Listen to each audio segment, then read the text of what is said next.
I love working with Canadian landscape.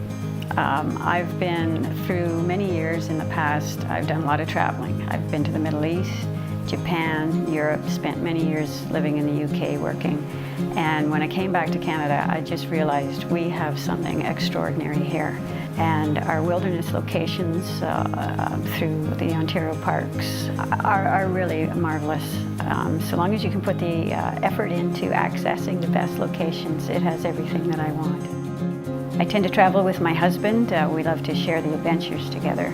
And we'll use canoes, kayak, sometimes we'll sail, and a lot of it's hiking or snowshoeing in the winter in order to get to some of these places that inspire me so much. It's these locations that are so raw that I love.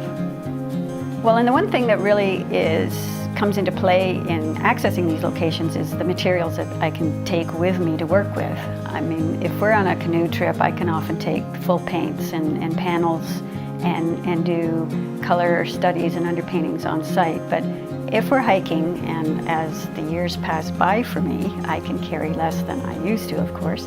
I rely more and more on drawing materials, and I'll do a lot of color notations and reference materials. The drawing stage is where I really define my form. My form is curvilinear. It's curved form. It's a means of drawing the eye through the movement of the scene, and the movement being the base of my work.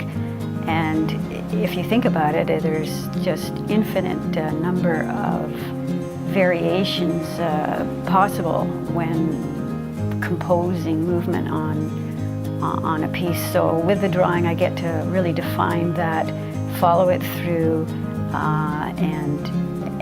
and really nail down the composition before I go to canvas. The first layer is a monochromatic underpainting. It sets the form, the light, and the shadow for the piece to come. The next step is a color study.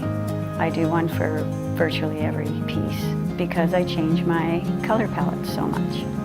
And that allows me to plan the colors, the pigments that I will use in the final painting. As I add each layer, I blend, enhance, and juxtapose cold and warm pigments in order to create more drama and more force in the movement of the piece.